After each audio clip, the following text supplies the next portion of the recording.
በስመ አብ ወወልድ ወመንፈስ ቅዱስ አሐዱ አምላክ አሜን።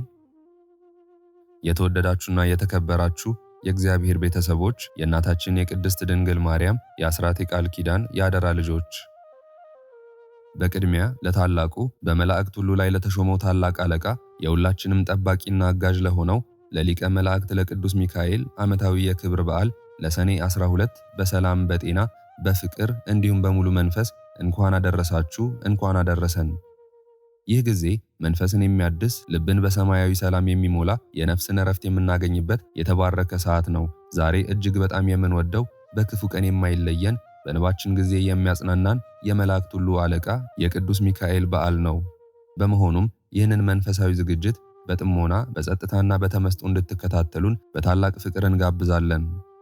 ቅዱስ ሚካኤል በሕይወታችን የተዘጋብን የጸጋና የሰላም የጤናና የበረከት በር ካለ በፈጣሪው ኃይል የሚያስከፍትልን ቅዱስ ኃያል መልአክ ነው። ሚካኤል ማለት እንደ እግዚአብሔር ያለ ማን ነው ማለት ነው።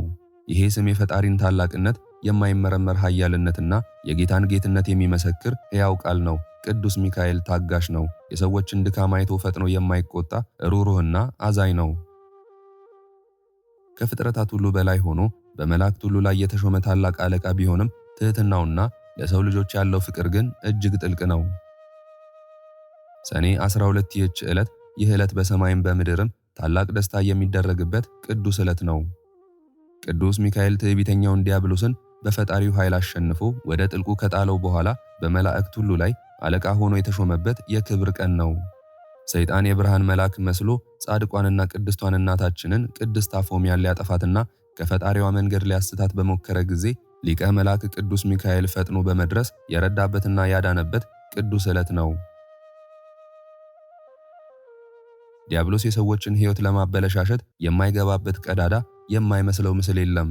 ጥሩ መስሎ የብርሃን መልአክ መስሎም ጭምር ይፈትነናል። ቅድስት አፎሚያ ግን በጸሎቷ ጸንታ የጠላትን ውሸት በእምነት መነጽር ለይታ አንተ የፈጣሪ መልአክ አይደለህም በማለት ተቃወመችው። ጠላት በቁጣ ሊያጠፋ ሲነሳ ድንገት ሰማያትን ቀዶ በግርማው የሚያስፈራው በክብሩ የሚያንጸባርቀው ቅዱስ ሚካኤል ደረሰላት፣ አዳናት። ውድ ኦርቶዶክሳውያን ዛሬም በዘመናችን ጠላት በተለያየ መልኩ በዘመናዊ መንገድ ጥሩ በሚመስሉ ሐሳቦች ሕይወታችንን ሊያበላሽ ይሞክራል። እኛም እንደ እናታችን ቅድስት አፎሚያ በእምነት መጽናትና በጸሎት መትጋት ይገባናል። ውድ ኦርቶዶክሳውያን እባካችሁን አሁን በዚህ ሰዓት ልባችሁን ሰብስቡ፣ ዓይናችሁን ግለጡና የዚህን መልአክ ግርማውን በሕሊናችሁ ሳሉ። አቤቱ ታላቁ መልአክ ቅዱስ ሚካኤል ሆይ በሰማያት ኃያል በምድርም ላይ አዛኝ የሆንክ የጌታህ ታማኝ አገልጋይ ስም ሲጠራ አጋንንት ይንቀጠቀጣሉ፣ ክንፍ ሲዘረጋ ማዕበሎች ጸጥ ይላሉ። በፈጣሪ ፊት ቆመ ስለኛ ስለ ኃጢአተኞቹ ስለማታቋርጠው መልጃ እናደንቅሃለን። በክፉ ቀን ጥላ ከለላ ሆነ ስለምትጠብቀን ክንፍህን ዘርግተ ስለምታቅፈን ከልባችን እንወድሃለን። አቤቱ የሰላም መልአክ የሀገራችንን ሰላም የሕዝባችንን ፍቅር አብዛልን። እንባችንን አብስልን፣ የተሰበረ ልባችንን ጠግንልን። እንደ እግዚአብሔር ያለ ማን ነው ብለህ የፈጣሪህን ክብር ስላስጠበቅህ እኛም አንተን ከፍ ከፍ እናደርግሃለን፣ እናገንሃለን፣ እናመሰግንሃለን። የተወደድክ መልአክ ሆይ በቤታችን ጎብኘን፣ በስራችን ባርከን፣ በጉዟችን ጠብቀን፣ ከመከራ ከድንገተኛ አደጋ ከክፎችን መረብ ታደገን። አሜን። የተወደዳችሁ አድማጮቻችን ቅዱስ ገብርኤልና ቅዱስ ሚካኤል ፈጽሞ አይለያዩምና የሁለቱን የዘወትር ድርሳናቸውን በአንድነት አድርሰን በመቀጠል ደግሞ የቅዱስ ሚካኤልን የሰኔ ወር ድርሳንን ጸሎትና አስደናቂ ተአምሩን እንደ እግዚአብሔር ቅዱስ ፈቃድ እናደርሳለን። ይህ ድርሳን የነፍስ መድኃኒት የልብ ብርሃን ነው። ስለዚህ መንፈሳችሁ እንዳይሰረቅ፣ ሐሳባችሁ እንዳይከፋፈል ጸጥታን መርጣችሁ እስከ መጨረሻው ድረስ በጥሞና በማድመጥ የዚህ ታላቅ በረከት ተካፋይ ትሆኑ ዘንድ በእግዚአብሔር ስም በእጅጉ እንጠይቃለን። ትዕግስታችሁ ፍሬ ያፈራል፣ ማድመጣችሁ በረከትን ያዘንባል። የልዑል እግዚአብሔር ቸርነት፣ የእናታችን የቅድስት ድንግል ማርያም አማላጅነት፣ የቅዱስ ሚካኤልና የቅዱስ ገብርኤል ጥበቃ ከሁላችንም ጋር ይሁን። እግዚአብሔር የሁላችንንም ጸሎት፣ ልመና እንዲሁም ምልጃ በቸርነቱ ይቀበለን። አሜን። በስመ አብ ወወልድ ወመንፈስ ቅዱስ አሐዱ አምላክ አሜን። የቅዱስ ሚካኤል ድርሳን። በስመ አብ ወወልድ ወመንፈስ ቅዱስ አሃዱ አምላክ አሜን። አንድ አምላክ በሆነ በአብ በወልድ በመንፈስ ቅዱስ ስም በማመን የሚጸለይ የቅዱስ ሚካኤል ድርሳን ይህ ነው። እግዚአብሔር ስለ ትሕትናው፣ ስለ ታማኝነቱና ስለ ፍጹም ክብሩም ለቅዱስ ሚካኤል የሰጠው ይህ አስማተ መለኮት ታላቅና ገናና ክቡርና አሸናፊ ነው። ቀድሞ በሰማይ ሰልፍ በሆነ ጊዜ ቅዱስ ሚካኤል ዘንዶውን ወግቶ ወደ መሬት የጣለው በዚህ አምላካዊ ስመ መለኮት ነውና። አቤቱ እኛም ረቂቃኑን ግዙፋኑን ጠላቶቻችንን ድል እንመታ ዘንድ በትሑት ስብዕና ሆነን ኤኮስ፣ አሜ፣ ኢኪ፣ ኤንካ፣ ካዜ፣ አርናኬ፣ ኬም፣ ካዮን፣ ፒካጊሎ፣ አስኤሎት፣ አስሶም፣ አርኤም፣ ያብስትጋ፣ ፓይርጋ፣ ያቢሳት፣ ፌኤ፣ ኤልካ፣ ኤንካ፣ ብዕላ፣ ኪፍ፣ አርሃሎ፣ አወፅ እያልን እንጸልያለን። እነዚህ የከበሩ ቃላትና የእግዚአብሔር ህቡ ስሞች በቅዱስ ሚካኤል እጅ የተገኙና በዕብራይስጥ ቋንቋ ከቃላቶች ሁሉ የበላይ የከበሩ እንደሆኑ የታወቀ የተረዳ ነው።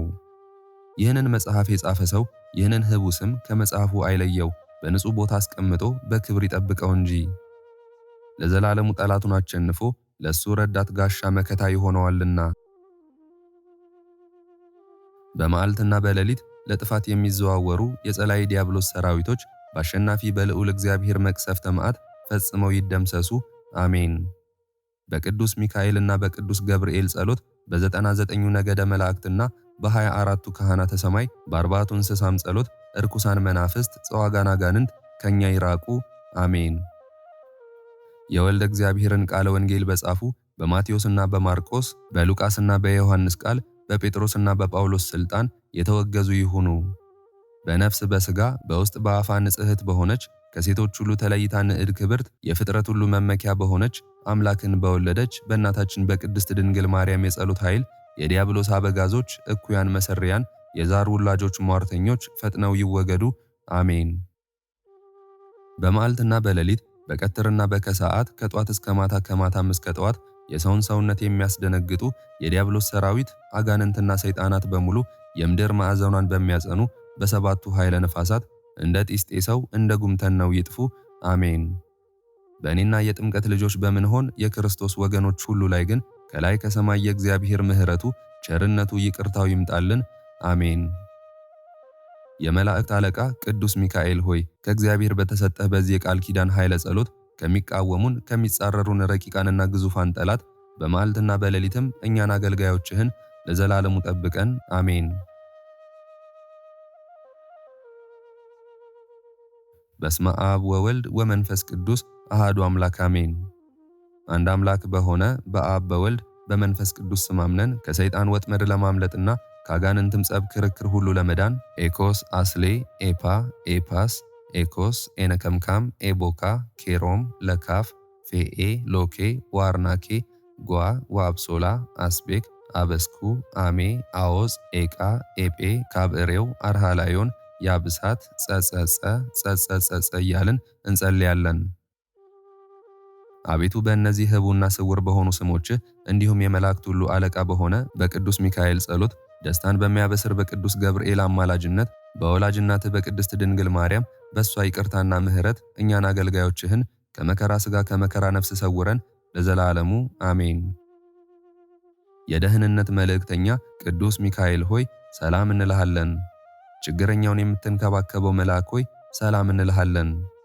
ችግረኛውን ለመርዳት የምትላክ መልአክ ሆይ ሰላም እንልሃለን። በመታመን ለለመነ ሁሉ ክንፈ ረድኤትን የምትጋርድለት ቅዱስ ሚካኤል ሆይ ሰላም እንልሃለን። ለመውደቅ የሚፍገመገመውን እንዳይወድቅ ፈጥነህ የምትደግፈው ቅዱስ ሚካኤል ሆይ ሰላም እንልሃለን። ያዘነውን የምታረጋጋ ቅዱስ ሚካኤል ሆይ ሰላም እንልሃለን። አምላካችን ቸርነትን በተመላ እጁ ይባርከን ዘንድ በፈጣሪ ፊት ባድን ኖረህ ሰግደህ ይቅርታን የምታሰጥ ቅዱስ ሚካኤል ሆይ ሰላም እንልሃለን። አቤቱ የሊቀ መላእክት የቅዱስ ሚካኤል አምላክ ሆይ እኛን አገልጋዮችህን ከተቃጣ መዓት ከታዘዘ መቅሰፍት ሰውረን ለዘላለሙ አሜን። የቅዱስ ገብርኤል ድርሳን። በስመ አብ ወወልድ ወመንፈስ ቅዱስ አሃዱ አምላክ አሜን። አንድ አምላክ በሆነ በአብ በወልድ በመንፈስ ቅዱስ ስም ከልዩ ልዩ ድንጋጼና ፍርሃት እንድን ዘንድ ይህን የቅዱስ ገብርኤልን ድርሳን መድህንኤል፣ ሕያውታኤል፣ አውካኤል፣ ተርቡታኤል፣ ግኤል፣ ዝኤል፣ ቡኤል እያልን እንጸልያለን።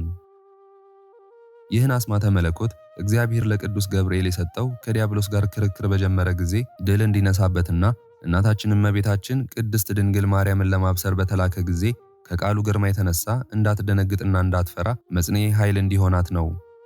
አቤቱ ለእኛ ለአገልጋዮችህም እንደዚሁ ኃይል ጽን ሰጥተህ ከክፉ ተከራካሪ ከመዓልትና ከሌሊት ድንጋጼ ከምንፈራውና ከማንቋቋመው ባላጋራ አንተ አድነን። አሜን። ከላይ ከሰማይ ወደ ድንግል የተላክህ ቅዱስ ገብርኤል ሆይ ሰላም እንልሃለን። ደስታን አብሳሪ ቅዱስ መልአክ ሆይ ሰላም እንልሃለን። ጽንሰ ቃልን አስተምረህ የምታሳምን ቅዱስ ገብርኤል ሆይ ሰላም እንልሃለን። ሰማያዊ ነደ እሳት ኦፈ ርግብ ሆይ ሰላም እንልሃለን። ፍጹም ደስታን አብሳሪ ቅዱስ መልአክ ሆይ ሰላም እንልሃለን። ከዕደ ሞት የምታድን ቅዱስ ገብርኤል ሆይ ሰላም እንልሃለን። ያንተን አማላጅነት በመዓልትና በሌሊት ተስፋ ስለምናደርግ ጥበቃህ ለዘወትር አይለየን። የእግዚአብሔር ልዩ ባለሟል ነህና እኛን ሁላችንንም በነፍስም በሥጋም ታደገን ለዘላለሙ አሜን። ሊቀ መላእክት ቅዱስ ሚካኤል ሆይ በተሰጠህ ሥልጣን እኛ ደካማ አገልጋዮች በፊትህ የባለሟልነት ሞገስን እናገኝ ዘንድ እንማጸንሃለን። የዚህች ዓለም መከራዋ ብዙ ነውና አንተ በጥበብ ክፉን አርቀህ ደጉን አቅርብልን። የእግዚአብሔር መልአከ ምክሩ ሊቀ መላእክት ቅዱስ ሚካኤል ሆይ ሊቀ ነቢያት ሙሴ ሕዝበ እስራኤልን እየመራ ከፈርዖን ሰራዊት ይድን ዘንድ የባህሩን ማዕበል ከፍለ ያሻገርኸው እኛንም ከነገር ማዕበል ከጭቅጭቅና ከንትርክ በኪነ ጥበብ አሻግረን። ቅዱስ ሚካኤል ሆይ በሰው ልጆች ላይ በማደር ክፉ ከሚያሰራ ክፉ ከሚያስመኝና ክፉ ከሚያሳስብ ጸላይ ሰናይ ሰይጣን ዲያብሎስ ፈተና አንተ ጠብቀን። በእኛ ላይ የሚያነሳሳውንም ሥጋዊና ዓለማዊ የኃጢአት መንፈስንም ገስጽልን። ቅዱስ ሚካኤል ሆይ የጥበብ ምንጭ ነህና ነግደን የምናተርፍበትን፣ ተናግረን የምንደመጥበትን፣ ታግለን የምንጥልበትን፣ ሰርተን የምናገኝበትን፣ ጠይቀን የማንከለከልበትን፣ አስበን የምንፈጽምበትን ኃይለ ጥበብህን አንተ ግለጽልን። አሜን። ሊቀ መላእክት ቅዱስ ሚካኤል ሆይ ከፈጣሪ ከልዑል እግዚአብሔር የተሰጠህ ውሂበ በረከት አለህና ቤታችንን፣ ሥራችንን በበረከት ሙላልን። ከሚቀበል ይልቅ የሚሰጥ ብፁዕ ነውና የምንሰጠውን አታሳጣን። ሊቀ መላእክት ቅዱስ ሚካኤል ሆይ ሰብእሰ ይሬኢ ገጸ ወእግዚአብሔርሰ ይሬኢ ልበ እንደተባለው ሰውን አይቶ ብቻ ማወቅ አይቻልንምና አቤቱ ፈጣሪን ከሚፈሩ ትዕግስትን ከተመሉ ከጸብ ይልቅ ለፍቅር ከኃጢአት ይልቅ ለጽድቅ ከሚፋጠኑ ሰዎች ጋር ፍቅር አንድነትን ስጠን። አሜን።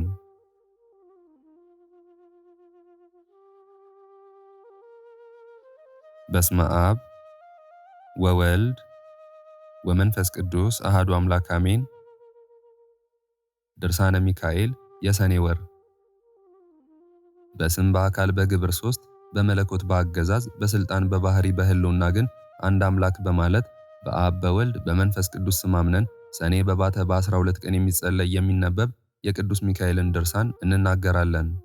የመልአኩ ልመናውና ረድኤቱ ከሁላችንም ጋር ይሁን ለዘላለሙ አሜን። ይህ ድርሳን ቅዱስ ሚካኤልን እጅግ አድርጎ የሚወድ የአብያተ ክርስቲያናት ሁሉ ተቀዳሚ በኩር የምትሆን የአክሱም ጳጳስ ዮሐንስ የደረሰው ነው።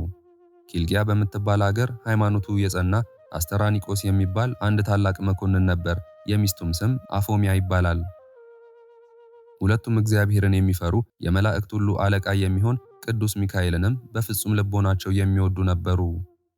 በየወሩም በቅዱስ ሚካኤል ስም ከገንዘባቸው እየከፈሉ ለነዳያን ይመጸውቱ ነበር። የበዓሉንም መታሰቢያ ያደርጉ ነበር። ከጊዜ በኋላ ባሏ አስተራኒቆስ ታመመ። በዚህም ጊዜ ሚስቱ አፎሚያ እያዘነችና እያለቀሰች እንዲህ አለችው፣ ጌታዬ ሆይ የምነግር ነገር ስላለኝ በጥሞና ስማኝ። ይኸውም ሴት ባሏ በሞተ ጊዜ ቤተፈት ጋለሞታ ሴተኛ ዳሪ እንደምትሆንና የዕለት ምግቧንም ለማግኘት ልዩ ልዩ አይነት ፈተና እንደሚደርስባት አንተ ታውቃለህ። እንግዲህ አንተ ከዚህ ዓለም በሞት ተለይተኸኝ ብቻዬን በምቀርበት ጊዜ ከሐዘኔ የሚያረጋጋኝ አባት እናት ወይም ተስፋ የሚሆነኝና የሚያጽናናኝ ልጅ የለኝም። ስለዚህ አሁን አንተ በሕይወት ሳለ በመዓልትና በሌሊት ከሰይጣን ጠብ እንዲያድነኝ በስዕል ቤት አስቀምጬ የማጸንበት ዘንድ የመላእክት ሁሉ አለቃ የሚሆን የቅዱስ ሚካኤልን ስዕል ከእንጨት ታስቀርጽልኝ ዘንድ እጠይቅሃለሁ አለችው። አስተራኒቆስም ወደ እንጨት ጠራቢ መልእክተኛ ልኮ ከወይራ እንጨት ዕፀ ዘይት የመላእክት አለቃ በሚሆን በቅዱስ ሚካኤል አምሳል ስዕል ቅረጽልኝ አለው። እንዲሁም ብላቴኖቹን የብርና የወርቅ አንጥረኛ ጥሩልኝ ብሎ አንጥረኛው ከመጣ በኋላ በቅዱስ ሚካኤል አምሳል ከወርቅና ከብር የተሰራ ስዕል ሰርቶ ለአስተራኒቆስ ሰጠው። እሱም ለሚስቱ ለአፎሚያ ሰጣትና በስዕል ቤቷ ሰቅላ በክብር አስቀመጠችው። እንደተባለው በኋላ ሞቶ ነፍሱ ወደ ሰማይ ካረገች በኋላ ከዚህ ዓለም ተግባር በመራቅ በፍጹም ልቦኗ የእግዚአብሔር ተገዢ ሆነች። በመዓልትና በሌሊትም በቅዱስ ሚካኤል ስዕል ፊት እየሰገደች የመላእክት ሁሉ አለቃ ቅዱስ ሚካኤል ሆይ ጠብቀኝ፣ ለሁል ጊዜም ከኔ አትለይ፣ ይቅር ይለኝ ይምረኝም ዘንድ ወደ እግዚአብሔር ጸልይልኝ እያለች ትጸልይ ጀመር። በጎ ሥራዋም ከዕለት ወደ ዕለት ከፍ እያለ ሄደ። ለነዳያንና ለችግረኞች ምጽዋት መስጠትን የየዕለቱ ተግባሯ አደረገች። ይህን በጎ ሥራዋን የተመለከተ ሰይጣን በምቀኝነት ተነሳባት። በብዙ ብስጭትና ደም ፍላት በሴት ባልቴቶችና በሕፃናት ተመስሎ በብዙ ሰራዊተ ሰይጣናት ታጅቦ ወደ እሷ መጥቶ በቤቷ አጥር ደጃፍ ተቀመጠ። ከዚያም የምትረዳትን ገረዷን አፎሚያን ጥሪልኝ አላት። ገረዲቱም አፎሚያን ካለችበት ሄዳ ብዙ ሕፃናትን ያስከተሉ የሴት ባልቴቶች ከሁለተኛው በር ተቀምጠዋል አለቻት። ከዚያም በኋላ አፎሚያ ማን ይሆን በማለት እየተጠራጠረች ወጣችና የመላእክት አለቃ የሚሆን የቅዱስ ሚካኤል ስዕል ወዳለበት ቤቷ ይገባ ዘንድ ጋበዘችው። እንደዚሁም በበሩ አጠገብ የተቀመጡትን አረጋውያን ሴቶች እናቶቼ ሆይ በረከታችሁ ረድኤታችሁ ይደርሰኝ ዘንድ ኑ ከቤት ግቡና ጸልዩልኝ፣ የመላእክት አለቃ የሚሆን የቅዱስ ሚካኤልንም ስዕል ተሳለሙ፣ ጌታዬ አስተራኒቆስ ከመሞቱ አስቀድሞ ለሱ አደራ ሰጥቶኛልና አለቻቸው። ጌታዬ ከሞተ ወዲህ ግን ልጅም ቢሆን የወንድ ጾታ ያለው ሰው ከቤቴ ገብቶ ስለማያውቅ ምናልባት ከመካከላችሁ ወንድ ቢኖር ከቤት እንዳትገቡ በእግዚአብሔር ስም አምላችኋለሁ አለቻቸው። በመበለት ተመስሎ የመጣ ዲያብሎስም ወደ ቤት እንገባ ዘንድ አንችልም፣ በአንቺም የጸሎት ቤት ተገኝተን ልንጸልይ አይገባንም፣ ወደ አንቺ ከመምጣታችን አስቀድሞ ስላንቺም ስለኛም ባለንበት ቦታ ጸልየናልና አላት። ነገር ግን እኔ የምነግርሽን የምትሰሚ ከሆነ ይህ ሁሉ ጾምና ጸሎትሽ ምን ይጠቅምሻል? በጾም በጸሎትሽ ብዛት የተነሳ ካለ ዕድሜሽ ትሞቻለሽ። ለስንቱስ ችግረኛና ድሃ ነው ገንዘብሽን የምትበትኝው? ይህም አድራጎት ከመሞትሽ በፊት ከድህነት ላይ ስለሚጥልሽ የሚቀብርሽ እንኳ አታገኝም። እንዲሁም ደግሞ ባሌ ወይም ጌታዬ ከሞተ ወዲህ የወንድ ጾታ ያለው ሰው ከቤቴ ገብቶ አያውቅም ትያለሽ። ነገር ግን መጽሐፍ እንደተናገረው ባል የሌላት ሴት ሁሉ በቤቷ ረድኤት በረከት የለም፣ በሕይወት የመኖር ተስፋዋም የመነመነ ነው አላት። ዳግመኛም የምነግርሽን በጥሞና አዳምጪኝ። አስቀድሞ እግዚአብሔር ቅዱሳንን አዳምንና ሔዋንን ወንድና ሴት አድርጎ ፈጠራቸው። ዛሬም ይህንን ልነግርሽ የመጣሁት ያንቺን ፍቅር አገብሮኝ አይደለምን? እህቴ ሆይ አንቺ ከዚህ ዓለም በሞት በተለየሽ ጊዜ የሚቀብርሽና ገንዘብሽን የሚወርስ እንዲሁም ስምሽን የሚያስጠራና መታሰቢያሽን የሚያደርግ ልጅ ሳይኖርሽ በዚህ አይነት እንዴት ለመኖር ትችያለሽ? እነሆ አኖሬዎስ የተባለ ሰው ጠላቶቹ መንግስቱን ሊገለብጡና ሊቀሙት በተነሱበት ጊዜ በዚያው ዘመን ሚስቱ ስለመሞቱ አውቃለሁ። ዛሬም እነሆ እሱ ሚስቱ ሊያደርግሽ ይፈልጋል። አፎሚያ ሆይ እንደኔ ሐሳብ ቢሆን እሱም ብታገቢ መልካም ነው። ምክንያቱም ብዙ የወርቅና የብር ጥሎሽ ጥሎ አንቺን እንዲያገባ ከሱም ጋር በመንግስቱ ሁሉ ንግሥት ሆነሽ እንድትኖሪ ወደ አንቺ ልኮኛልና አላት። አፎሚያም ለዲያብሎስ እንዲህ ስትል መለሰችለት፣ አባቴ ሆይ የጫንከው ቆብ መልካም ነበር። ነገር ግን አነጋገርህ መልካም ያይደለ እጅግ የከፋና የሚያስቆጣ ነው። አትጹሙ፣ አትጸልዩ፣ ለነዳያን ለምስኪናን ምጽዋት አትስጡ፣ አባት እናት ለሌላቸው ድሃ አደግ ልጆች እርዳታ አታድርጉ ብሎ የተናገረው የትኛው መጽሐፍ ነው? ሁለተኛስ ባል አግቢ እያልከኝ የምትመክረኝ ሴት ባሏ ከሞተ በኋላ ሌላ ባል እንድታገባ ወንድም ሚስቱ ከሞተች በኋላ ሌላ እንዲያገባ አንተ የሰራኸው ነው ወይስ ከመጽሐፍ ያገኘኸው? ከቶ በዚህ ሁሉ ነገርህ ልታስተኝ ትሞክራለህን? እኛስ ነብዩ ዮናስ ታላቂቱ ሀገር ነነዌ እስከ 3 ቀን ትጠፋለች ሲል እግዚአብሔር አዟል ብሎ እንዳስተማራቸው ሰምተናል። የነነዌ ንጉሥ ይህን ሰምቶ ሕዝቡን ንስሐ እንዲገቡ፣ ጾም እንዲጾሙ፣ ጸሎት እንዲያደርጉ፣ ምህላ እንዲይዙ ባዘዘ ጊዜ ሕዝቡ እንደ ትእዛዙ ስለፈጸሙ እግዚአብሔር ሕዝቡን ይቅር ስላለ ነነዌም ከጥፋት ዳነች። ሐዋርያው ጳውሎስም በጊዜው ንስሐ ግቡ፣ ጹሙ፣ ጸልዩ እያለ አስተምሮናል። እንዲሁም ጌታችን አምላካችን ኢየሱስ ክርስቶስ አንድ ባለጸጋ መጥቶ መምህር ሆይ ምን ሰርቼ መንግሥተ ሰማያትን ልወርስ እችላለሁ ብሎ ቢጠይቀው ሄደህ ያለህን ሀብት ሽጥና ለድሃ ስጥ፣ ይህንንም ካደረግህ በኋላ መጥተህ ተከተለኝ እንዳለው በቅዱስ ወንጌል ተናግሯል። ታዲያ እንዴት አንተ ሌላ ባል አግቢ ብለህ ትመክረኛለህ? እኔ ግን የማውቀው ልንገርህ። እርግብ ባሏ ከሞተ በኋላ ሌሎች አዕዋፍ ጋር አትገናኝም፣ በጥፍሯም ምላሷን ትሰነጥቃለች። ሌላ ወፍስ እንኳ ሊቀርባት ቢፈልግ በታላቅ ጩኸት ጓደኞቿን ጠርታ ሁሉም ተራድተው ይገድሉት የለምን? ስለምን አንተ ሁለት ባል አግቢ ትለኛለህ? ይህ ሥራ የአረማውያን እንጂ የክርስቲያኖች ሕግ አይደለም። አንተ ርኩስ ጠላቶቹ መንግስቱን ለመቀማት አገሩን ለመውረር እሱንም ሊገድሉት የተነሱበትን አኖሪዮስን ይህን አይነት እንደማይሰራ እኔ አስቀድሜ ያውቀዋለሁ። አሁንም የመላእክት ሁሉ አለቃ የሚሆን የቅዱስ ሚካኤልን ስዕል ትሳለም ዘንድ አመጣልሃለሁ ብላ ወደ ስዕል ቤቱ ፈጥና ገባችና የሚካኤልን ስዕል አሳየችው። ያም ሰይጣን የቅዱስ ሚካኤልን ስዕል ባየ ጊዜ እንደ አሞራ ክንፍ አውጥቶ ከሰራዊቱ ጋር በረረ። ነገር ግን መለስ ብሎ አፎሚያ ሆይ አስትሽ ዘንድ መጥቼ ነበር፣ አንቺ ግን ድል ነሳሽኝ፣ ከወጥመዴም አመለጥሽ። ቢሆንም በቤትሽ ውስጥ ባለው በወርቅና በብር የተለበጠ በቅዱስ ሚካኤል የእንጨት ስዕል አትመኪ። በዓሉ የሚከበርበት እስከ ሰኔ 12 ቀን ድረስ አንዳች ነገር በላይሽ ላይ የማመጣ መሆኔን እንድታውቂው ሲል አስፈራራት። በዚያን ጊዜ በእግዚአብሔር ዙፋን ፊት ለመስገድና እንዲሁም ለሰው ልጅና ስለ ወንዞች ውሃ ይቅርታን ይለምን ዘንድ ስለሚሄድ ወደ አንቺ ሊመጣ አይችልም። በዚያን ጊዜ በቤትሽ ውስጥ ያለውን ስዕል እምገጸ ምድር አጠፋዋለሁ። እስኪ ሚካኤል የሚያደርገኝና ያለው አላት። አፎሚያም ተመልሰ ብትመጣም የመላእክት አለቃ በሚሆን በቅዱስ ሚካኤል የጸሎት ኃይል አፍረት እመለሳለሁ ብላ በጌታችን በኢየሱስ ክርስቶስ ትዕምርተ መስቀል አምሳል በአራቱ ማዕዘን አማተበችበት። በዚያን ጊዜ ዲያብሎስ ኀፍረቱን ተከናንቦ ሄደ። እሷም ጾም በመጾም ምጽዋት በመመጽወት ጸሎት በመጸለይ በጎ ሥራዋን እያስፋፋች ሄደች። ከዚህም በኋላ ያ ሰይጣን በዓመቱ 10ኛ ወር በሚሆን በሰኔ 12 ቀን የቅዱስ ሚካኤል በዓል በሚከበርበት ዕለት በመላእክት አምሳል አስኬማ አክሊል አድርጎ በእጁ ትዕምርተ መስቀል የሌለበት የወርቅ ዘንግ በመያዝ በሌሊት ወደ እሷ መጣ። ከዚያም ወደ ቤት ገብቶ አፎሚያ ሆይ ሰላም ላንቺ ይሁን፣ እንዴት አለሽ? ዕጣንሽ፣ ጸሎትሽ፣ በጠቅላላውም በጎ ምግባርሽ ሁሉ ወደ ሰማይ አድርጎ ከእግዚአብሔር ዙፋን ፊት ቀርቧል። ፈጣሪሽም ከመላእክቶቹ ሁሉ ጋር በጣም ተደስቷል። በዚህም የተነሳ ስለ በጎ ሥራሽ ባለ ዘመንሽ ሁሉ እጠብቅሽ ዘንድ ወደ አንቺ ልኮኛል አላት። አንተ ማነህ? ስምህስ ማን ይባላል? አለችው።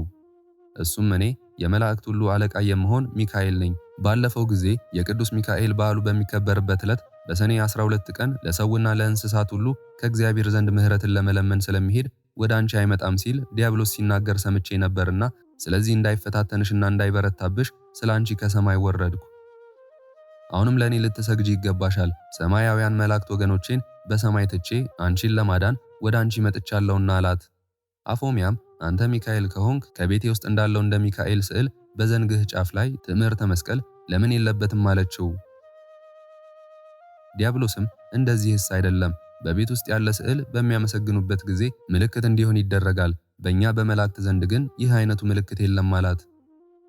ዳግመኛም አፎሚያ ምድራዊ ንጉሥ ማዘዣ ጽፎ በሚያስተላልፍበት ጊዜ ማህተም ሳያትምበት ቢልከው የሚያምነው ወይም የሚቀበለው የለም። እንዲሁም መላእክት ከሰማይ በወረዱ ጊዜ በትረ መስቀል ያልያዘውን መልአክ ነው ብለው አያምኑትም፣ ይንቁታል እንጂ አለችው። ይልቁንስ መልአክ ከሆንክ ትሳለመው ዘንድ የሚካኤልን ስዕል ላምጣልህ አለችው። በዚያን ጊዜ ዲያብሎስ ፊቱ ተለወጠ፣ በጨለማ የተሸፈነ ተራራ አከለ፣ ዓይኖቹም እንደ እሳት ቀሉ፣ አፉም ጨለማን እንደተመላ እንደ ታላቅ ጉድጓድ ገደል መሰለ። ከአፉም ሽታው እጅግ የከፋ ጭስ ይወጣ ነበር። ተቅበጠበጠ። ይገድላትም ዘንድ ዘሎ አነቃትና አንቺ አፎሚያ እንዴት ይህን ያህል ፈተና ታመጭብኛለሽ? ከእንግዲህ እስከ አንቺው ጋር እሞታለሁ እንጂ አልተውሽም አላት። በዚያን ጊዜ በታላቅ ቃል ወደ ቅዱስ ሚካኤል እንዲህ ስትል ጮኸች። አቤቱ የመላእክት ሁሉ አለቃ የምትሆን ቅዱስ ሚካኤል ሆይ ፈጥነ ድረስና ከኔና ከአዳም ልጆች ሁሉ ጠላት አድነኝ አለችው። የመላእክት አለቃ ቅዱስ ሚካኤልም ያድናት ዘንድ ብርሃን ለብሶ ብርሃን ተጎናጽፎ ከሰማይ ወረደ። ብርሃኑም በቤቱ ሁሉ መላ። ከዚያም ዲያብሎስን በያዘው በትረ መስቀል በመታው ጊዜ በመሬት ላይ ዘረጋው። ዲያብሎስም ቅዱስ ሚካኤልን እግዚአብሔር የሰጠኝ ዘመኔ ሳይፈጸም እንዳታጠፋኝ በእግዚአብሔር ስም አምልሃለሁ አለው። ከዛሬ ጀምሮ ስምህ ከሚጠራበት ስዕል ካለበት ሁሉ ፈጽሞ አልደርስም። የመላእክት አለቃ ሚካኤል ሆይ ቀድሞም ከሰማይ ያወረድከኝ፣ ከክብሬ ያዋረድከኝ፣ ከሹመቴ የሻርከኝ አንተ ነህ። አሁንም ይቅርታ አድርግልኝ እያለ ለመነው። በዚያኑ ጊዜ ቅዱስ ሚካኤል ዲያብሎስን አሳፍሮ አዋርዶ ለቀቀው። ወደ አፎሚያ መለስ ብሎ ንዕድ ክብርት የሆንሽ የእግዚአብሔር ታማኝ አገልጋይ አፎሚያ ሆይ ጸሎትሽ፣ ምጽዋትሽ፣ በጎ ሥራሽ ሁሉ ወደ ሰማይ አድርጓል፣ ከእግዚአብሔር ዙፋን ፊት ቀርቧል።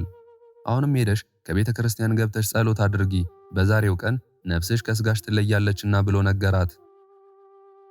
መላእክትም ሁሉ ወደ አንቺ መጥተው ነፍስሽን ወደ መንግሥተ ሰማያት ያሳርጋሉ፣ ከባልሽ ከአስተራኒቆስ ነፍስ ጋርም ለዘላለም በዚያ አርፋ ትኖራለች አላት። ከዚህም በኋላ አፎሚያ እያየችው ቅዱስ ሚካኤል ወደ ሰማይ አረገ። እሷም ንጹህ ልብስ ለብሳ ወደ ቤተ ክርስቲያን ሄደችና የክርስቶስን ሥጋና ደም ተቀበለች። ከዚያም ከጳጳሱ ዘንድ ቀረበችና አባቴ ሆይ በዛሬው ቀን ወደ ቤቴ መጥተህ ቤቴን ባርክልኝ፣ ቀሳውስትና ዲያቆናትንም መዘምራኑንም አስከትለህ ናና ስለኔ ጸልዩልኝ አለችው። ብላቴኖቿንም ያለኝን ገንዘብ ሁሉ አቅርቡልኝና ነዳያንንና በመንገድ ያገኛችሁትንም ሁሉ ጥሩልኝ አለቻቸው። እንዳሳሰበችው ጳጳሱና ቀሳውስቱ ዲያቆናትም ሌሎቹም የቤተ ክርስቲያን አገልጋዮችም ሁሉ መጥተው በቤቷ ከተሰበሰቡ በኋላ ያላትን ገንዘብ በጳጳሱ እጅ ለነዳያን መጽውታ በሰላም ወደ ቤታቸው ይገቡ ዘንድ አሰናበተቻቸው። ጳጳሱንና ካህናቱን ወደ አዳራሽ አስገብታቸው ጳጳሱን በወርቅ ወንበር አስቀመጠችው። ካህናቱንም በጳጳሱ ግራና ቀኝ በብር ወንበር አስቀመጠቻቸው። ለጳጳሱም ስለ ክብሩ በእግሩ በታች የአበባ ምንጣፍ አስነጥፋለት ነበር። ከዚህም በኋላ በመካከላቸው ቆመችና እጇን ወደ ሰማይ በመዘርጋት መምህራን እንዳስተማሯት በሀገሯ ቋንቋ ወደ እግዚአብሔር ትጸልይ ጀመር። ጳጳሱንም አባቴ ሆይ የንስሐ ጸሎት ስጠኝ ብላ ልብሷን በመሬት ላይ አነጠፈችና ተንበረከከች። ከዚያም ጳጳሱን ገንዘቤ ሁሉ በአንተ አማካኝነት ለኔና ለባሌ ለአስተራኒቆስ ለስማችን መታሰቢያ ይሆን ዘንድ ለነዳያን መጽውትልኝ አለችው። በዚያን ጊዜ እንግዲህ የሚካኤልን ስዕል አምጣልኝ አለችና ካመጣላት በኋላ ተሳለመችና በፊቷ እንዳስቀመጠችው ያ ስዕል ከፊቷ ላይ ተነስቶ እንደ አሞራ በሮ የመላእክት ሁሉ አለቃ የሚሆን በቅዱስ ሚካኤል ቤተ ክርስቲያን ገብቶ በቤተ መቅደስ መካከል ያለ መስቀያ ተሰቀለ። ከዚያ በኋላ ይህ ስዕል ለምልሞ መልካም ፍሬ አፍርቶ ስለተገኘ በዚህች ሀገር ታላቅ ደስታ ሆነ። በሀገሩም ያሉ ድውያን፣ ሕሙማን፣ እርኩሳን አጋንንት ያደረባቸው ቅጠሉን ቆርጠው በውሃ በታጠቡበት ጊዜ ከደዌያቸው ይፈውሳቸው ነበር። ይህም እስካሁን ድረስ ይደረጋል። በዚያን ሀገር የመላእክት አለቃ ስለሚሆን በቅዱስ ሚካኤል ስም ብዙ ታላላቅ ተአምራት ተደርገዋል። እንደዚሁ የመላእክት አለቃ የሚሆን የቅዱስ ሚካኤል በረከት ንዕድ ክብርት የምትሆን የአፎሚያ ጸሎት ከሁላችንም ጋር ይሁን ለዘላለሙ አሜን። ከጽንፍ እስከ ጽንፍ የሚበር ንስረ አርያም የሚባል ዜማው ውዳሴው እንደ ማር የጣፈጠ ንዑድ ክቡር የሚሆን ቅዱስ ሚካኤልም ያደረገው ተአምር ይህ ነው። ወዳጁ ገብረ እግዚአብሔርን እንዲሁም እኛን ሁላችንንም የጸሎቱ ኃይል ከሲኦል ረግረግ ያውጣን፣ በዚህም በሚመጣውም ዓለም ከክፉ ነገር ሁሉ ይጠብቀን፣ እርጉም ከሚሆን ከተኩላ አፍ ያድነን፣ ተንኮለኛ ከሚሆን ከሰይጣን ወጥመድም ይሰውረን ለዘላለሙ አሜን። ቆጵሮስ በምትባል ደሴት እግዚአብሔርን የሚፈራ የመላእክት አለቃ በሚሆን በቅዱስ ሚካኤል ጸሎት ክርስቲያናዊ ሰው ነበር። ከዕለታት አንድ ቀን ክቡር በሚሆን በቅዱስ ሚካኤል ስም ቤተክርስቲያን መስራት ይገባኛል ሲል በልቡ አሰበና ፈጽሞ የምታምር ቤተክርስቲያን ሰራ። ሰርቶም ከጨረሰ በኋላ በልዩ ልዩ ጌጥ አስጌጣት።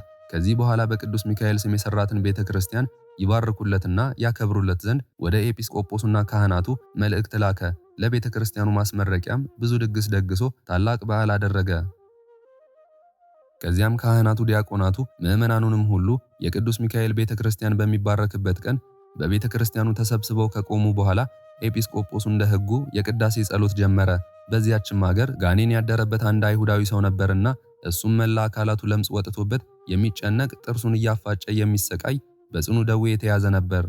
ከደዌውም ጽናት የተነሳ ሰውነቱ ሁሉ እንደ ድንጋይ ደርቆ ነበር። የመላእክት አለቃ የቅዱስ ሚካኤል ቤተክርስቲያን የሚባረክበትና የሚቀደስበት ቀን እንደደረሰ በሰማ ጊዜ ከመኝታው ተነስቶ ልብሱን ለውጦ የክርስቲያን ልብስ በመልበስ ፍጹም ክርስቲያን መስሎ ከቤተክርስቲያን ገብቶ ከሕዝቡ ጋር ቆመ። ኤጲስቆጶሱም ቅዳሴ ቤተክርስቲያኑን በፈጸመ ጊዜ የተቀደሰበትን ቅዳሴ ጠበል በቤተክርስቲያኑ ዙሪያና በግድግዳው ሁሉ ሲረጭ ያ አይሁዳዊ በቆራጥ ልብና በጽኑ ሃይማኖት ቅዳሴ ጠበሉን ተቀብሎ ራሱን ረጨ፣ ሰውነቱንም ሁሉ ታጠበበት። የመላእክት አለቃ ከሚሆን ከቅዱስ ሚካኤል ስዕል ፊት ከሚበራ የቀንዲል ዘይትም ወስዶ እንዲህ እያለ ተቀባ። አቤቱ ጌታዬ ቅዱስ ሚካኤል ሆይ ከዚህ ከጽኑ ደዌ ፈጥነ ፈውሰኝ። ከዚህ ሁሉ በሽታዬ ብታድነኝ ለቤተ ክርስቲያንህ ምንም ያልተቀላቀለበት ንጹሕ የሆነ 20 ወቄት ወርቅ እሰጥሃለሁ። በጌታችን በኢየሱስ ክርስቶስ ስም ተጠምቄ ፍጹም ክርስቲያን ሆናለሁ። የወልደ እግዚአብሔርን ሰው መሆንንም አምናለሁ። ስለ አዳምና ሔዋን ስለ ልጆቻቸውም ሲል ከዳዊት ወገን ከተወለደች ከእመቤታችን ከስጋዋ ስጋ ከነፍሷ ነፍስ ነስቶ መወለዱን በትክክል ተቀብዬ አምናለሁ። ባለ የሕይወት ዘመኔ ሁሉ ለቤተ ክርስቲያንህ ሳገለግል እኖራለሁ አለ።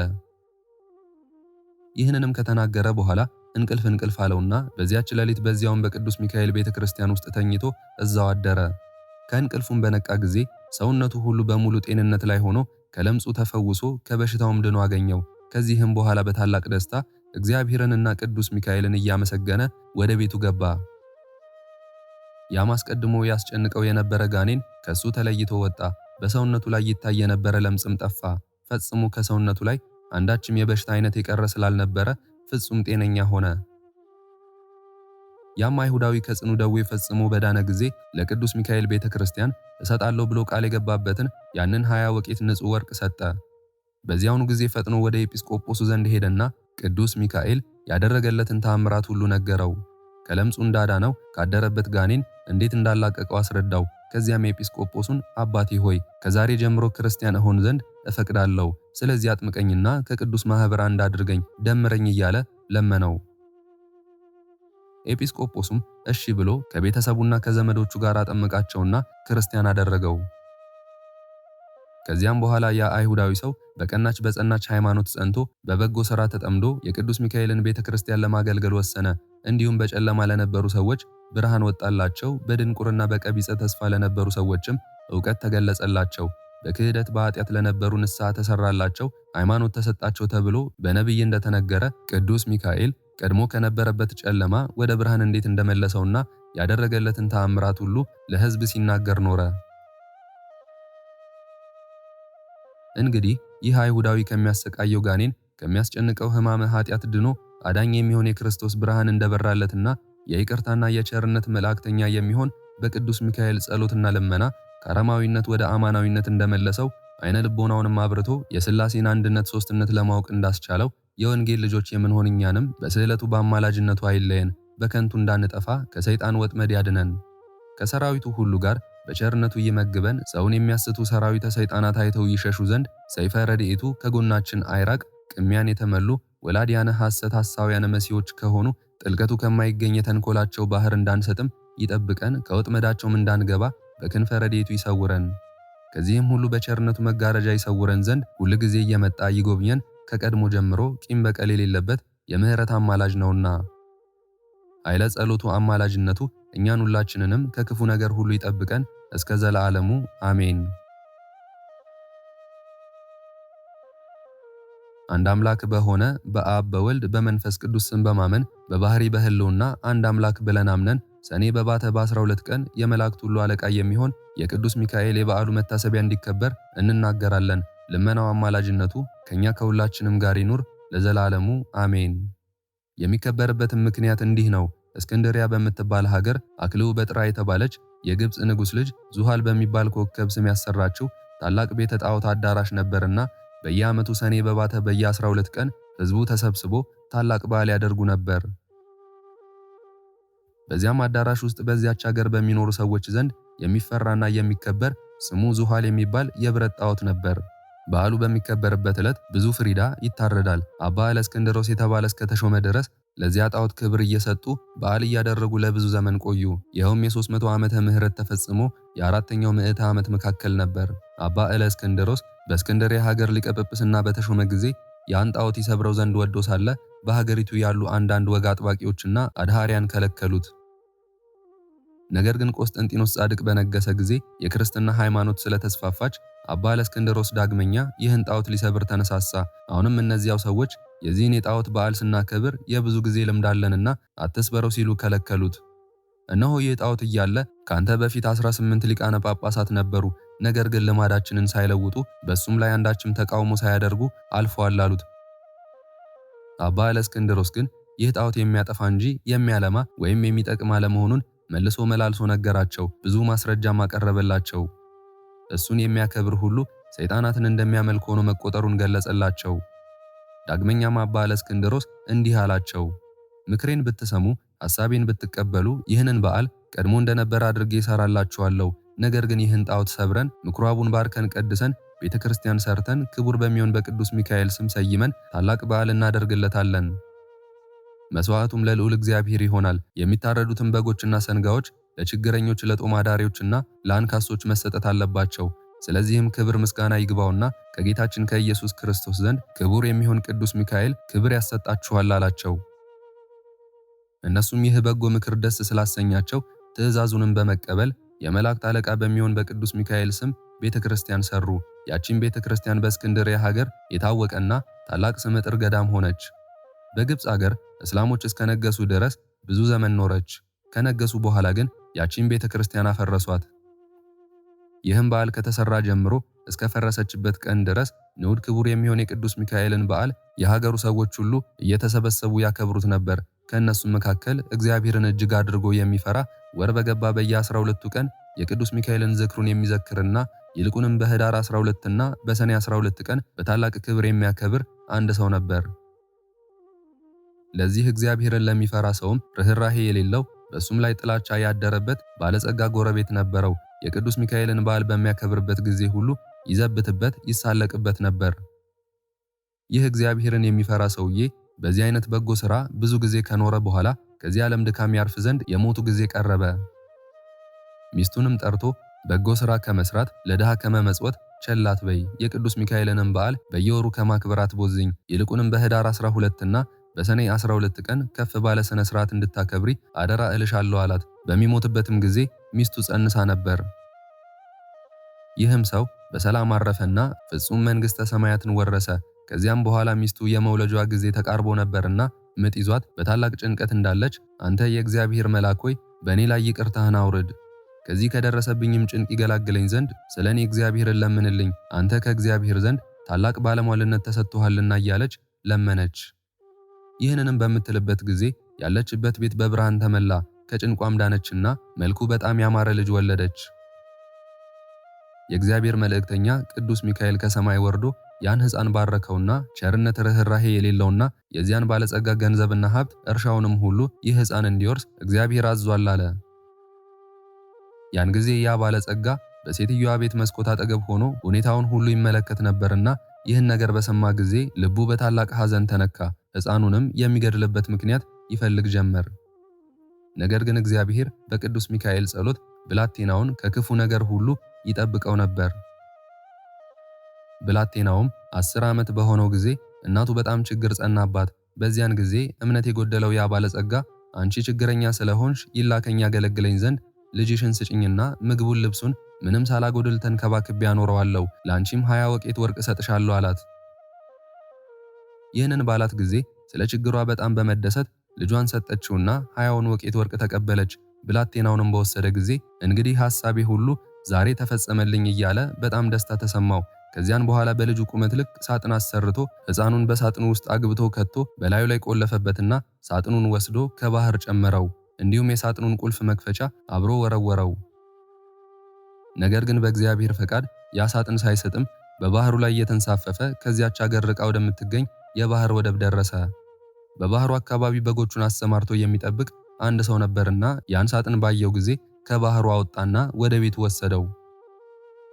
በቤቱም በደረሰ ጊዜ ይህን ሳጥን በምን ከፍተዋለሁ እያለ ሲያወጣና ሲያወርድ ተመልሶ ወደ ባህሩ ይሄድ ዘንድ እግዚአብሔር አሳሰበው። በሄደም ጊዜ አንድ አሳ የሚያጠምድ ሰው አገኘ። ያ በግ ጠባቂ አሳ አጥማጁን በእኔ ስም መረብህን ወደ ባህር ጣልና የተሰገረው አሳ ለእኔ ይሆናል፣ ዋጋውን ግን እከፍልሃለሁ አለው። አሳ አስጋሪውም እንደተነጋገሩት መረቡን ከባህር ቢጥል ታላቅ አሳ ተያዘና ለሰውየው ሰጥቶት ዋጋውን ተቀበለ። እሱም ያን አሳ ከቤተሰቦቹ ጋር ጠብሶ ይበላ ዘንድ በችኮላ ወደ ቤቱ ሄደና የአሳውን ሆድ ቢሰነጥቀው የዚያን የሳጥን ቁልፍ መክፈቻ አገኘ። በዚያን ጊዜ ይህ መክፈቻ የዚያ ሳጥን ቁልፍ መክፈቻ መሆን አለበት ሲል አሰበና ቁልፉን ለመክፈት ቢሞክርም ወለል ብሎ ተከፈተ። በዚህም እየተደነቀ ሳለ ሳጥኑን ቢከፍተው ያ ባለጸጋ ሰው ሊገድለው ያሰበውን ሕፃን በሳጥኑ ውስጥ አገኘው። ባየውም ጊዜ እጅግ ተደስቶ በባህር ውስጥ ስላገኘው ስሙን ባህራን ብሎ ሰየመውና እንደ ልጁ አድርጎ ይንከባከበው ዘንድ ወሰነ። ከባህራን አገር የበግ ጠባቂው አገር የ10 ቀን ጎዳና የሚያስኬድ ርቀት ነበረው።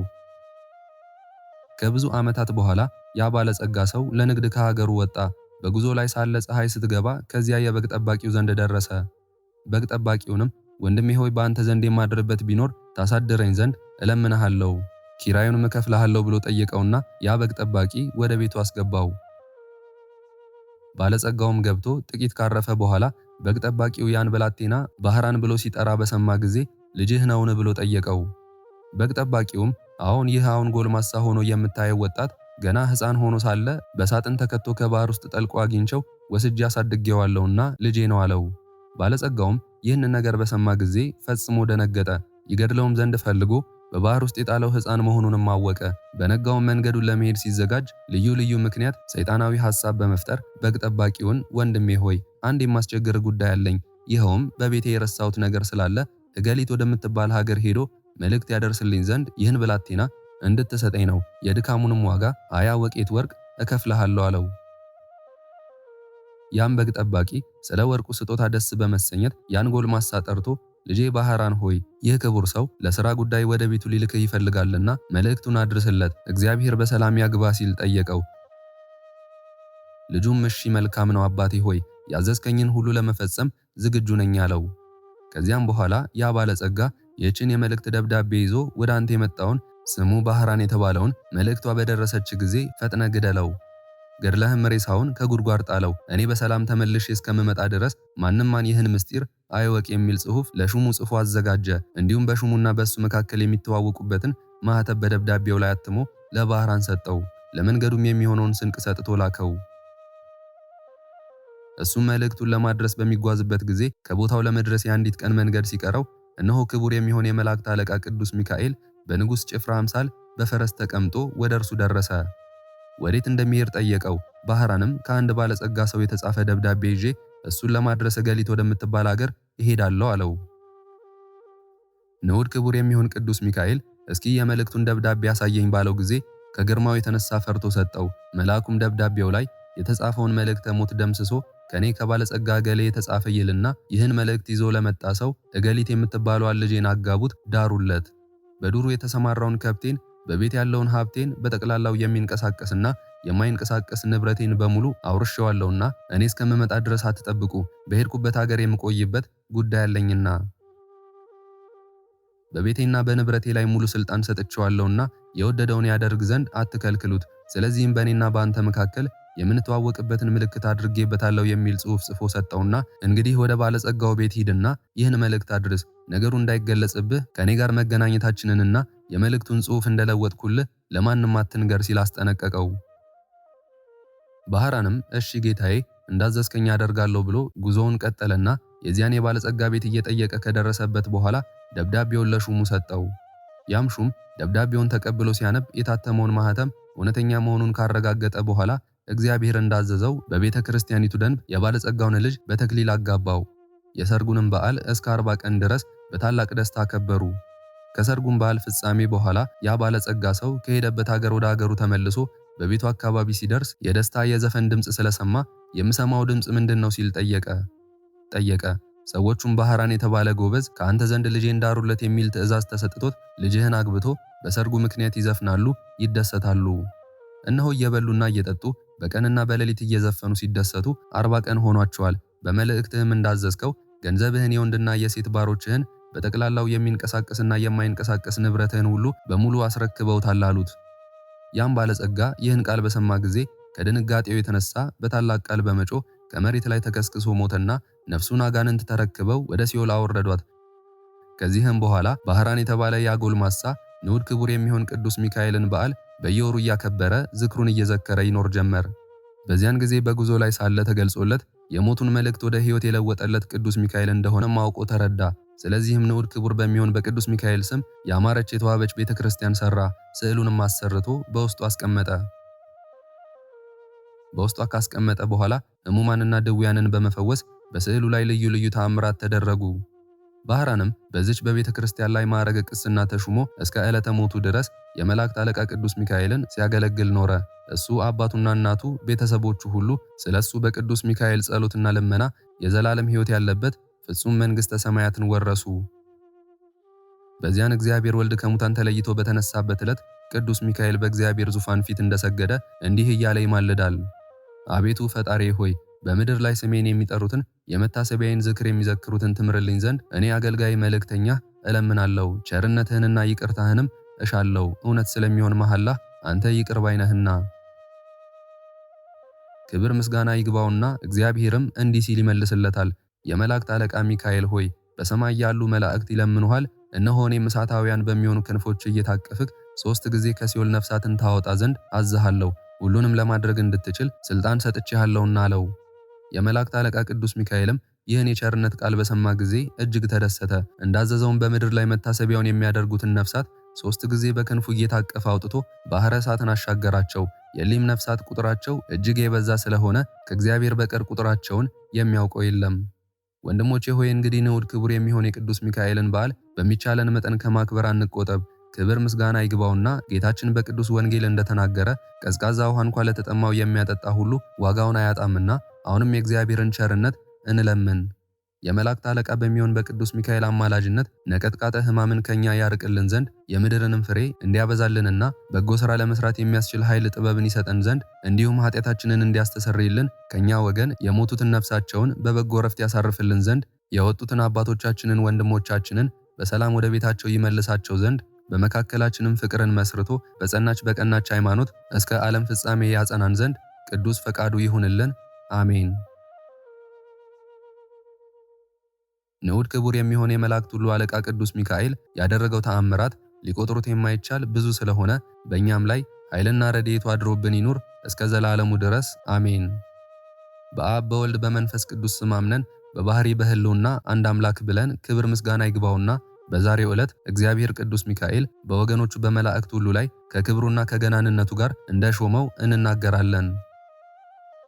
ንዑድ ክቡር የሚሆን የመላእክት አለቃ የቅዱስ ሚካኤል ተአምራቱ ብዙ ነውና ስለዚህ የቤተ ክርስቲያን ሊቃውንት የቅዱስ ሚካኤልን በዓል በየወሩ በ12 ቀን እናከብር ዘንድ አዘውናል።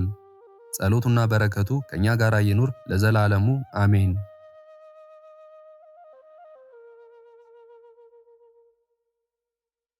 ምስጋና ይሁን አንድ አምላክ ለሆነ ለአብ ለወልድ ለመንፈስ ቅዱስ ዛሬም ዘወትርም እስከ ዘላለም አሜን። እግዚአብሔር አምላካችን እስካሁኗ ሰዓት ጠብቆ ለዚህ ያበቃን የአባቶቻችን አምላክ ልዑል እግዚአብሔር ስሙ ፈጽሞ የተመሰገነ ይሁንልን። እናታችን እመቤታችን ቅድስት ድንግል ማርያም ዘላለማዊ ስሟ የተወደደ ይሁንልን። ጻድቃን ሰማዕታት፣ ቅዱሳን መላእክት እንደየክብራቸውና እንደየማዕረጋቸው የከበሩ ይሁኑልን። ይህንን ጸሎት ምስጋና ወይም ቃለ እግዚአብሔር በቅርብም በአካል በሩቅም በያላችሁበት ስትከታተሉ ለቆያችሁ በኋላም ለምታደምጡ በአሜነ በረከት ለተሳተፋችሁ በሙሉ በጸሎት እንድናስባችሁም ለጠየቃችሁን ወለተ ሥላሴ ወልደ ያሬድ ሁለተ መድን ገብረ መድን ወለተ ብርሃን ወለተ ማርያም ወልደ ማርያም ሰይፈ ሚካኤል ገብረ እግዚአብሔር አጸደ ማርያምና ወለተ ሰማዕት ወለተ ኪዳን ሀብተ ማርያም ፍቅረ ሥላሴ ማርዬ አክሊለ ገብርኤል አመተ ሥላሴ አክሊለ ማርያም እሴተ ማርያም ሁለተ ሐና ወለተ አናንያ ወለተ መድህን ወለተ ማርያም ኢዛና ሰላማዊት ራይሻን ፍቅርተ ማርያም ወለተ መስቀል ገብረ ጻድቅ ክንፈ ሚካኤል ወለተ ሰማዕት ገብረ ሕይወት ገብረ ሐና ተስፋ ሚካኤል ወለተ ሰንበት ገብረ ጻድቅ ወልደ ሰንበትና ጽጌ ማርያም ወለተ ጻድቅ ወለተ ማርያም ፍሬ ሰንበት ወለተ ማርያም ማኑኤል ሳሙኤል ብሩኖ ወለተ ሥላሴ ሳህለ ማርያም ወለተ ጊዮርጊስ ገብረ ሥላሴ ክንፈ ሚካኤል ኃይለ ኢየሱስ ገብረ ኪዳን ገብረ ሥላሴ ፈቃደ ሥላሴ ኃይለ ኢየሱስ ኃይለ ማርያም ወለተ ሥላሴ ሳህለ ማርያም ወለተ ሥላሴ ሰብለ ማርያም ወለተ መድህን ወለተ ጻድቅ ወልደ ሚካኤል ወለተ ሐና ወለተ ኪዳን ወለተ መስቀል እህተ ሚካኤል ወለተ ማርያምና ኃይለ ኢየሱስ ኃይለ ገብርኤል አስራተ ኡራኤል ወለተ ሕይወት ሰሊና ወለተ ትንሣኤ ዮሐና ንግሥቲ አዜብ ገብረ ሥላሴ ወለተ መድህን ገብረ መድን እህተ ማርያም ወለተ ቂርቆስ ወለተ ሐና ገብረ እግዚአብሔር ገብረ ሥላሴ ገብረ ማርያምና ወልደ ሥላሴ ወለተ ሥላሴ በትረ ማርያም ወለተ ኪዳን ወለተ ሐና አጸደ ማርያም ፈቃደ ማርያም ወለተ መድህን አመተ ኢየሱስ ወለተ ሚካኤል አምደ ሚካኤል አስካለ ማርያም ኃይለ ሚካኤል ገብረ አብ ኃይለ ገብርኤል ወለተ ሥላሴ ሁላችሁንም እግዚአብሔር ያስባችሁ ከነ ቤተሰባችሁ በሕይወት በጤና ያቆያችሁ። እድሜ ዘመናችሁ የተባረከ ስራችሁን የሰመረ ቀናችሁን ያማረ ኑሯችሁን የከበረ ጸሎታችሁንም የተሰማ ያድርግላችሁ።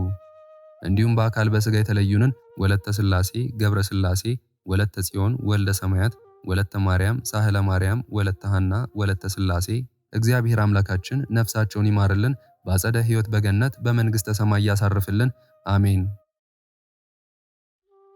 አነሳስቶ ላስጀመረን አስጀምሮም ላስፈጸመን ለልዑል እግዚአብሔር ክብርና ምስጋና ይግባው ዛሬም ዘወትርም ለዘላለሙ አሜን። አቡነ ዘበሰማያት